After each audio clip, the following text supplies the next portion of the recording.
Boa noite, pessoal. Sejam muito bem-vindos ao canal Você Mais Sábio. Eu sou o Christian e hoje vamos falar sobre os princípios do direito. Esse é um tema muito importante, mas para facilitar o entendimento eu vou ter que dividir ele em 3 partes. Assim os vídeos não ficam muito longos e vocês podem absorver o conteúdo de maneira muito mais eficiente. E no vídeo de hoje, a gente vai começar com a primeira parte sobre os princípios do direito. Vamos entender o que são esses princípios, por que eles são importantes e como eles se aplicam no nosso dia a dia. E vamos juntos caminhar rumo à sua aprovação. Mas antes de começar, quero agradecer a todos que vêm acompanhando o meu trabalho e assistindo os meus vídeos. O apoio de vocês é essencial e me motiva a continuar produzindo conteúdo de qualidade. Mas vamos parar de enrolação, sem mais delongas, vamos para o vídeo.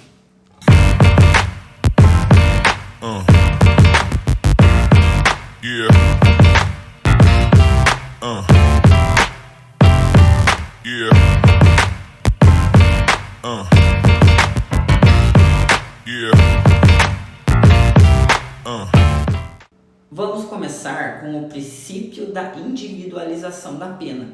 A individualização da pena ocorre sempre que o juiz aplica uma pena ao caso concreto. No entanto, é preciso observar que o legislador, ao atribuir o preceito secundário de cada tipo penal, já está individualizando a pena. Fala lá na Constituição Federal, artigo 5º, inciso 46. A lei regulará a individualização da pena e adotará, entre outras, as seguintes: privação ou restrição de liberdade, perda de bens, multa, prestação social alternativa, suspensão ou interdição de direito.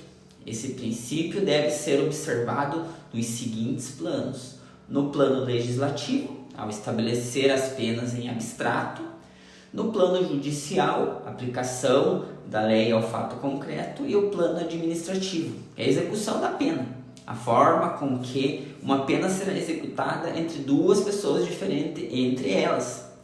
Vamos falar do princípio da personalidade ou da intranscendência, que fala no inciso 45 do artigo 5º. Nenhuma pena passará da pessoa do condenado, podendo a obrigação de reparar o dano e a decretação do perdimento de bens ser, nos termos da lei, entendidas aos sucessores e contra eles executadas, até o limite do valor patrimonial transferido. Mas vale lembrar que existe um asterisco aí. Existem penas privativas de liberdade, penas restritivas de direito e penas de multa. Todas as penas são intranscendentes. Somente a obrigação de reparar o dano e a decretação do perdimento de bens podem ser entendidas aos sucessores e contra eles executados. Eu vou dar um exemplo. Um homem foi condenado a 10 anos de reclusão pelo crime de estelionato, deixando um prejuízo para a vítima de R$40 mil. O juiz o condenou ao pagamento da indenização por danos morais no valor de R$50 mil. O homem vem a falecer, deixando uma herança para o filho no valor de R$100 mil. Nesse caso, o valor do ressarcimento pode ser descontado da herança do filho. Complicado, né? O pai deve e o filho tem que pagar. Mas vamos adiante, com o princípio da ofensividade ou da lesividade. Não há que se falar em infração penal se a conduta não causar uma lesão ao bem jurídico tutelado, ou, ao menos, o perigo de lesão. Esse princípio carrega a ideia do crime impossível, artigo 17 do Código Penal. Crime impossível é aquele no qual não se pune a tentativa quando for impossível consumar o crime, em virtude da ineficiência absoluta do meio empregado ou por absoluta impropriedade do objeto. Vou dar um exemplo. Um indivíduo armado tenta disparar uma arma de fogo contra outra pessoa. No entanto, nenhum disparo foi efetuado, pois a arma estava defeituosa. Como nenhuma lesão ou perigo de lesão foi gerado, o indivíduo não pode ser punido por tentativa de homicídio. Em contrapartida, caso a arma funcionasse e o indivíduo errasse todos os disparos contra a vítima, ainda assim poderia ser punido, visto que foi gerado um perigo de lesão à integridade física da vítima. Vamos adiante. A espiritualização ou desmaterialização de liquefação de bens jurídicos no direito penal é o direito penal passa a se antecipar e punir condutas perigosas que têm potencial de gerar uma lesão futura. Vou dar um exemplo. Crimes ambientais, crimes de perigo abstrato, posse ou porte ilegal de arma de fogo. Continuando, vamos para o princípio da alteridade, com o criador Klaus Rochin. Ninguém será punido por ofender somente bens jurídicos próprios. Esse princípio muitas vezes é tratado como um sinônimo do princípio da ofensividade ou lesividade. De acordo com o princípio da alteridade, o direito penal somente pode punir condutas que gerem lesão ou perigo de lesão a bens jurídicos protegidos pela norma penal que pertençam às pessoas distintas do sujeito ativo. Mas dando continuidade, vamos para o princípio da intervenção mínima, criada pela Declaração dos Direitos do Homem e do Cidadão em 1789.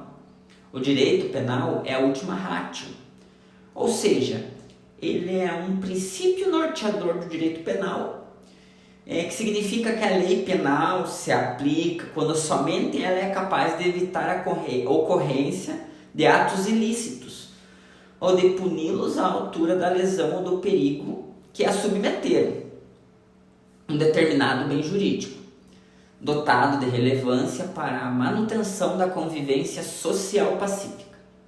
Então, na proteção dos direitos, só deve atuar quando a criminalização de uma conduta for indispensável para proteger bens e interesses. Subdivide-se em outros dois princípios. É o princípio da fragmentariedade e o princípio da subsidiariedade. O direito penal é a última ratio.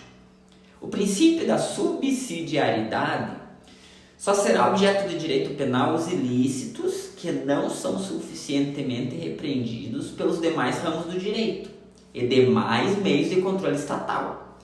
Em outras palavras, o direito penal é o último recurso a ser lançado pelo Estado. E no princípio da fragmentariedade, nem todos os ilícitos configuram ilícitos penais. Existem ilícitos de direito administrativo, de direito civil, de direito de trânsito, direito tributário, ambientais, penais, entre outras coisas. Serão considerados ilícitos penais os que forem previstos em lei e que atentam contra valores fundamentais dos indivíduos e da sociedade.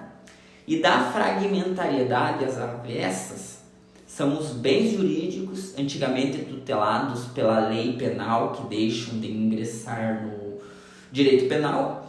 Um exemplo, crime de adultério, artigo 240 do Código Penal, revogado pela Lei 11.106 de 2005. Mas por hoje vamos ficando por aqui. Espero que tenham gostado. Se você ainda não é inscrito no canal, não se esqueça de se inscrever, curtir, comentar, ativar o sininho de notificação para não perder nenhum vídeo.